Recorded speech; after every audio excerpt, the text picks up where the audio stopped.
हरे कृष्ण, जय शिवराय. पहाट झाली. बाहेर एकदम शांतता होती. आमचं घर नदीकाठी असल्यामुळे थंडी नुसती कडाक्याची जाणवत होती. मग फ्रेश होऊन गाईचं दूध काढलं. चुकून गाईची लाचसुद्धा तांब्याला लागली आणि थोडं दूध सांडलं. मग एक पेला निरसं दूध प्यायलो. माझे गुरु पवनप्रभू सांगतात की दूध न तापवता प्यायल्यास त्यातील पौष्टिक तत्व जास्त असतात. त्यामुळे मी आता गेले काही दिवस निरसं दूधच पितोय. दूध पिऊन झाल्यावर जम्पिंग जॅक आणि अर्ध सूर्यनमस्कार घालून शरीर ॲक्टिव्ह केलं. मग आर्ट ऑफ लेझीनेस हे लायब्ररी माइंडसेट या लेखकांचं पुस्तक वाचायला घेतलं. यात आळस बाजूला सारून आपली दैनंदिन कामं पटापट कशी करायची, कामात अडथळा आणणारं प्रोक्रॅस्टिनेशन कसं कमी करायचं याच्या छान ट्रिक सांगितल्या आहेत. त्याची 4-5 पानं वाचली आणि मग समुद्रावर व्यायाम करायला निघालो. वॉर्मअप करून आम्ही योगासनांना सुरुवात केली.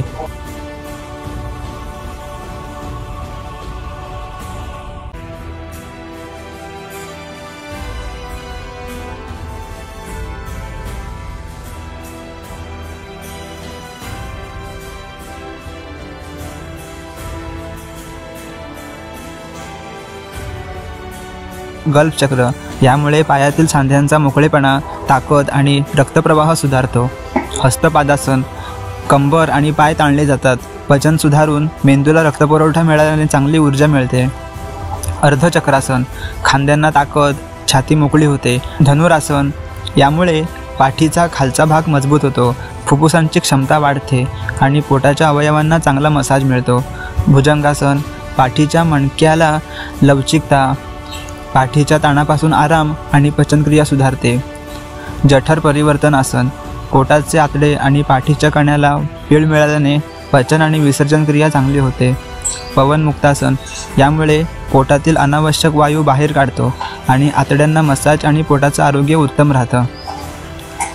शशांकासन, यामुळे मन शांत होतं, रक्तदाब नियंत्रणात राहतो आणि पचनशक्ती सुधारते.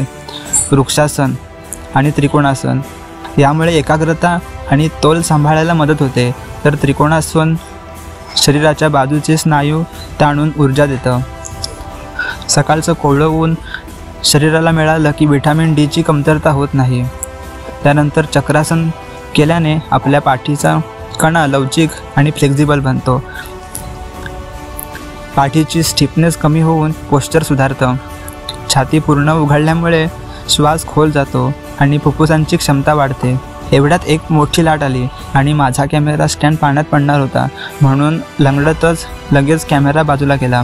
योगामुळे रिफ्लेक्स ॲक्शन वाढते हे खरं आहे. योग फक्त शरीरालाच नाही तर आपल्या लगेच प्रतिक्रिया देण्याच्या शक्तीला म्हणजेच रिॲक्शन टाईमलासुद्धा खूप वाढवतो आणि थकवा, टेन्शन झटपट कमी होतं. पूर्ण शरीरात रक्ताची नियमितता वाढते, त्यामुळे शरीरात चांगली ऊर्जा येते. तसेच शीर्षासनामुळे मेंदूपर्यंत चांगला रक्तपुरवठा होतो, ज्यामुळे एकाग्रता, स्मरणशक्ती आणि लक्ष एकदम तल्लख होतं. उलट्या रक्तप्रवाहामुळे चेहऱ्यावर चमक येते आणि केसांची मुळं मजबूत होऊन केसांच्या वाढीला फायदा होतो. हे आसन केल्यावर ताण आणि चिंता लगेच कमी होतात, कारण मन शांत होते. तोल धरताना आपलं पोट म्हणजेच कोर, हात आणि खांदे एकदम मजबूत होतात. योगामुळे नुसतं शरीर नाही तर मेंदूही एकदम तंदुरुस्त राहतो.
शवासनाने शरीर पूर्ण शांत केल्यावर घरी येऊन नाश्ता केला.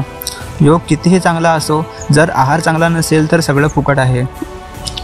मोड आलेले मूग, मटकी, हरभरे, मेथीचे दाणे, गावठी तांदळाची पौष्टिक पेज आणि सोबत बीट खाऊन शरीर तंदुरुस्त बनवलं. या नाश्त्याचे फायदे काय आहेत हे मी तुम्हाला पुढच्या व्हिडिओत सविस्तर सांगेन. मग थोडी लाकडं फोडून दिले. कोकणात जन्म झाला की ही सर्व कामे आपोआपच येतात. त्यानंतर दुपारचं जेवण तर एकदमच भारी होतं. भात, चपाती, भोपळ्याची भाजी, आमटी आणि बीट, टोमॅटो, काकडी, खोबरं घातलेली दही, कोशिंबीर.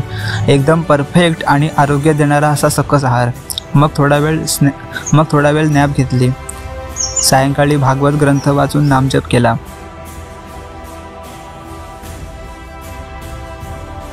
श्री जाकादेवी मंदिरात जाऊन सुंदर दीपदान आणि दामोदर अष्टकम केलं.